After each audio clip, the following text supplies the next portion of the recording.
बिस्मिल्लाहिर्रहमानिर्रहीम। Dear students, आज हम पढ़ेंगे चैप्टर नंबर 2 9th क्लास का बहुत ही इंपॉर्टेंट टॉपिक है isotope and their masses. Isotope and their masses according to board pattern बहुत इंपॉर्टेंट क्वेश्चन है, बहुत कॉन्सेप्चुअल क्वेश्चन है। तो हम इसको डिस्कस करते हैं कि आइसोटोप, सबसे पहले हम पढ़ते हैं कि आइसोटोप हमारे पास क्या चीज़ होती है। बच्चों, आइसोटोप जो है हमारे पास वो कोई एक एलिमेंट होता है। जैसे हमारे पास कोई एलिमेंट है हाइड्रोजन, या हमारे पास कोई एलिमेंट है कार्बन, या हमारे पास कोई एलिमेंट है क्लोरीन। इन एलिमेंट्स के अंदर से जो है वो कुछ एटम्स प्रोड्यूस होते हैं। इन एलिमेंट्स के अंदर से बच्चों जो एटम्स निकलते हैं ना, उन एटम्स का जो एटॉमिक नंबर होता है वो एक जैसा होता है और जो मास नंबर होता है वो मुख्तलिफ होता है। अब मिसाल के तौर पे आपके पास कोई एक एलिमेंट है क्लोरीन। अगर क्लोरीन के आपके पास दो आइसोटोप्स बनेंगे तो उन दोनों आइसोटोप्स का जो एटॉमिक नंबर होगा वो एक जैसा होगा। जैसे क्लोरीन हमारे पास अगर दो आइसोटोप्स पैदा करता है तो उन दोनों का एटॉमिक नंबर जो है वो 17 और 17 होगा, लेकिन ऊपर वाला जो नंबर है 35 और 37, ये वाला जो है नंबर डिफरेंट होगा। तो आइसोटोप्स का कॉन्सेप्ट ये है कि आपके पास कोई एक एलिमेंट है और उस एलिमेंट में निकलने वाले जो एटम होंगे वो उनके जो एटॉमिक नंबर होंगे वो सेम होंगे और जो मास नंबर होंगे वो डिफरेंट होंगे। अब हम इसकी डेफिनेशन की तरफ चलते हैं बच्चों। देखें, डेफिनेशन में कह रहा है दी एटम्स ऑफ एन एलिमेंट, यानी कि ये एटम्स हैं किसी एलिमेंट के which have same atomic number, जिनका एटॉमिक नंबर एक जैसा है, एंड डिफरेंट मास नंबर, लेकिन जो मास नंबर है बच्चों वो मुख्तलिफ है। हम ऐसी चीज़ों को आइसोटोप्स का नाम देते हैं। यहाँ पे हमारी बुक के अंदर जो है दो एग्जाम्पल्स को बड़ी एक्सप्लेनेशन के साथ जो है, वजाहत के साथ जो है यहाँ पे बयान किया गया है। हमारे पास जो हाइड्रोजन की बच्चों एग्जाम्पल है, हाइड्रोजन के एलिमेंट के बारे में वो बताता है कि हाइड्रोजन हमारे पास एक ऐसा एलिमेंट है जो 3 आइसोटोप्स प्रोड्यूस करता है। जो पहला आइसोटोप हाइड्रोजन प्रोड्यूस करता है उसका नाम है प्रोटियम। उसका नीचे वाला नंबर एटॉमिक नंबर 1 है और मास नंबर 1 है। एटॉमिक नंबर 1 होने की वजह से हमारे पास प्रोटॉन 1 है और मास नंबर 1 होने की वजह से जब हम इसके मास नंबर में से एटॉमिक नंबर को माइनस करेंगे, यानी कि A माइनस Z करेंगे, तो हमारे पास 0 आंसर आएगा।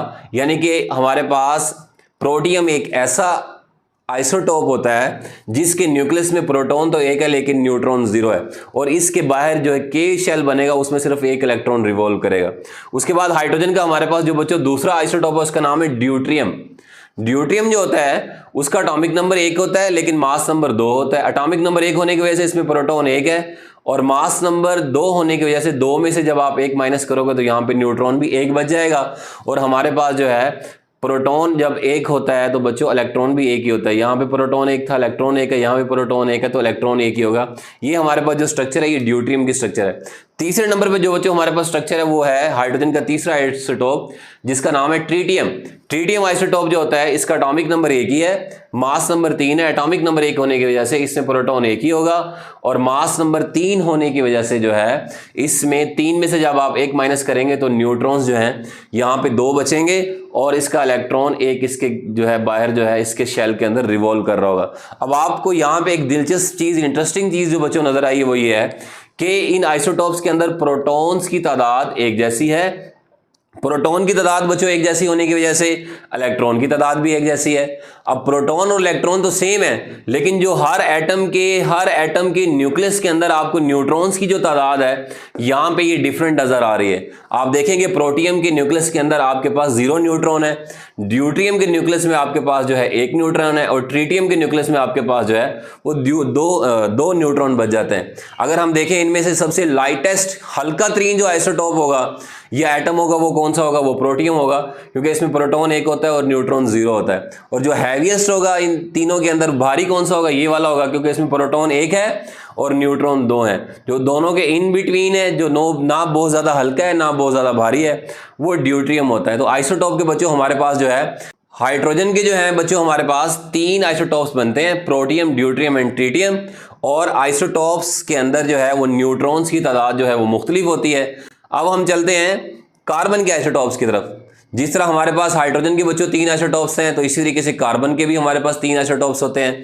कार्बन 12 के नाम से, कार्बन 13 के नाम से और कार्बन 14 के नाम से। जो हमारे पास कार्बन 12 होता है, आपको पता है कि कार्बन 12 का नीचे जो नंबर दिया हुआ है एटॉमिक नंबर ये 6 है, तो इसमें प्रोटॉन की तादाद 6 होगी। जब आप मास नंबर में से एटॉमिक नंबर को माइनस करोगे, 12 में से 6 निकालोगे बच्चों, तो ये आपके पास 6 आंसर बचेगा। जब आपके पास प्रोटॉन 6 हैं तो आपको पता है कि पहले शेल में 2 इलेक्ट्रॉन आएंगे और दूसरे वाला जो शेल है आपके पास उसमें 4 इलेक्ट्रॉन आएंगे, क्योंकि अगर प्रोटॉन इसमें 6 होंगे तो इलेक्ट्रॉन की तादाद भी 6 होगी। उसके बाद हम चलते हैं हमारे दूसरे आइसोटॉप्स की तरफ, कार्बन के, जिसका एटॉमिक नंबर 6 लेकिन मास नंबर 13 है। अब इसमें देखें P = 6 क्यों आ रहा है, क्योंकि एटॉमिक नंबर 6 है और 13 में से जब आप 6 को माइनस करेंगे तो यहाँ पे 7 बचेगा। अगर प्रोटॉन 6 हैं तो पहले शेल में 2 इलेक्ट्रॉन है, सेकंड वाले में 4 इलेक्ट्रॉन होंगे, जैसे प्रीवियस के अंदर है। प्रीवियस में भी प्रोटॉन 6 थे, इसमें भी प्रोटॉन 6 हैं। तीसरे नंबर पे बच्चों हमारे पास जो है वो तीसरे नंबर पे आइसोटॉप्स कार्बन 14 जो है। कार्बन 14 का एटॉमिक नंबर जो है वो एटॉमिक नंबर 6 ही होता है लेकिन मास नंबर 14 होता है। अब इसमें P = 6 आएगा, 14 में से आप 6 माइनस करेंगे बच्चों तो ये 8 बच जाएगा। अब इसमें प्रोटॉन 6 है तो इसमें भी इलेक्ट्रॉन की तादाद एक जैसी ही होगी। अब ये दोनों आइसोटॉप्स की एग्जाम्पल पढ़ने के बाद हमें एक चीज़ तो समझ आ रही है कि एक एलिमेंट के जो आइसोटॉप्स होते हैं उसमें प्रोटॉन और इलेक्ट्रॉन की तादाद तो एक जैसी ही होती है, उसका एटॉमिक नंबर तो एक जैसा ही होता है, लेकिन जो मास नंबर है वो क्यों मुख्तलिफ होता है, वो बच्चों डिफरेंट नंबर ऑफ न्यूट्रॉन्स की वजह से मुख्तलिफ होता है। अब आपने देखा कि हाइड्रोजन के 3 आइसोटॉप्स के अंदर 3 डिफरेंट नंबर ऑफ न्यूट्रॉन्स पाए जाते हैं। कार्बन के 3 आइसोटॉप्स हैं, उसमें न्यूट्रॉन्स की तादाद डिफरेंट है। तो यहाँ पे एक क्वेश्चन, एक सवाल पैदा होता है। सवाल क्या पैदा होता है, why isotopes have different physical properties।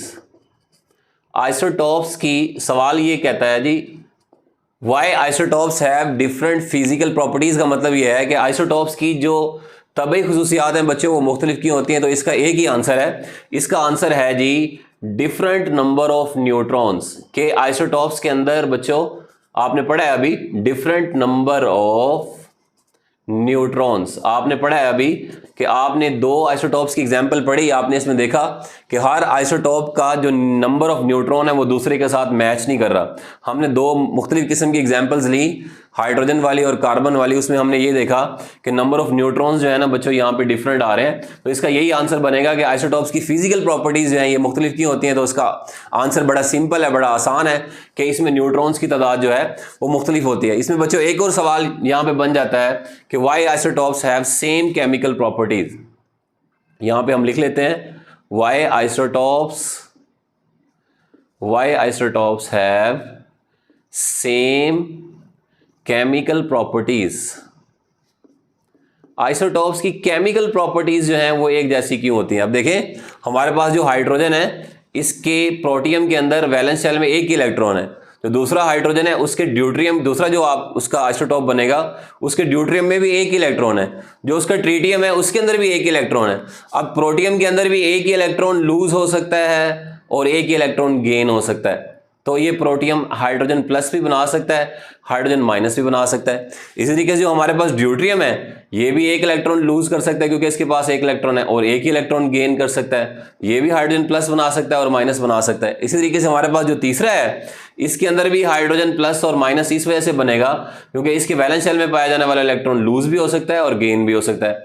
तो मतलब ये हुआ कि इसके वैलेंस शेल में पाए जाने वाले जो इलेक्ट्रॉन्स होते हैं ना उनकी तादाद सेम होती है। प्रोटियम में भी 1 इलेक्ट्रॉन है, ड्यूट्रियम में भी 1 इलेक्ट्रॉन है, ट्रीटियम में भी 1 इलेक्ट्रॉन है।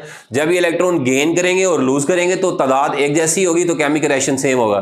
तो आप यहां पे लिख सकते हैं सेम नंबर, आंसर में लिखेंगे same number of electron due to same number of electrons. Electrons की तादाद एक जैसी होने की वजह से इनकी केमिकल प्रॉपर्टीज एक जैसी ही होती हैं। तो बच्चों आज का हमारा topic according to board pattern बहुत ज़्यादा इंपॉर्टेंट सवाल है। बोर्ड के अंदर सवाल किस तरह से आता होता है, define isotope, explain isotopes of hydrogen and carbon, carbon और हाइड्रोजन के आइसोटॉप्स को एक्सप्लेन करें। उम्मीद है आपको आज हमारा ये लेक्चर समझ आया होगा और आपके बहुत सारे कॉन्सेप्ट्स क्लियर हो चुके होंगे। इसी तरीके से आप हमारी वीडियोस देखते रहें, हमारे चैनल को सब्सक्राइब करते रहें, वीडियोस को लाइक करते रहें। मिलते हैं नेक्स्ट वीडियो के साथ। Thank you so much.